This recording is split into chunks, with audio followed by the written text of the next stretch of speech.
Charles, how is it to come to Monza again as a Ferrari driver?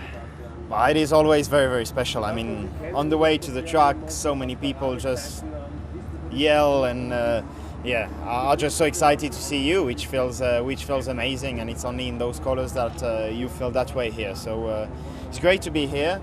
Realistically, it's going to be a bit of a difficult weekend, I think. On paper, it is one of the most difficult tracks for us, but with the extra push of the fans, we'll try to make it a special weekend. The car's kind of had some real high points this year. Does that give you hope that even on a circuit where you did think it's going to be struggle, it won't be awful? So. Yeah, I'm not relying on the good surprises we've had this year. I think we've got also very good data, and we are quite good at knowing where we will be for the weekend. I think this one seems to be a more difficult one. If we have a good surprise, then great, but I wouldn't rely on that. For now, I'm just focusing on the job that we have to do in FP1 tomorrow to try and maximize the weekend. So what is difficult? Is that middle of the midfield?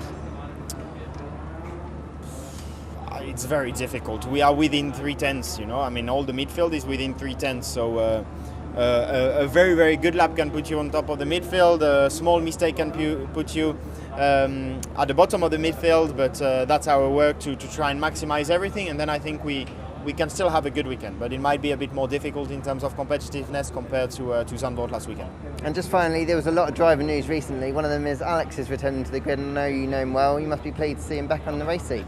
I'm so happy for Alex. I mean, honestly, he deserves a drive in this paddock, and he's a great driver and a great person too. I think he's appreciated by everyone in the paddock, and it doesn't happen very often. So I'm very, very happy to see him in the paddock.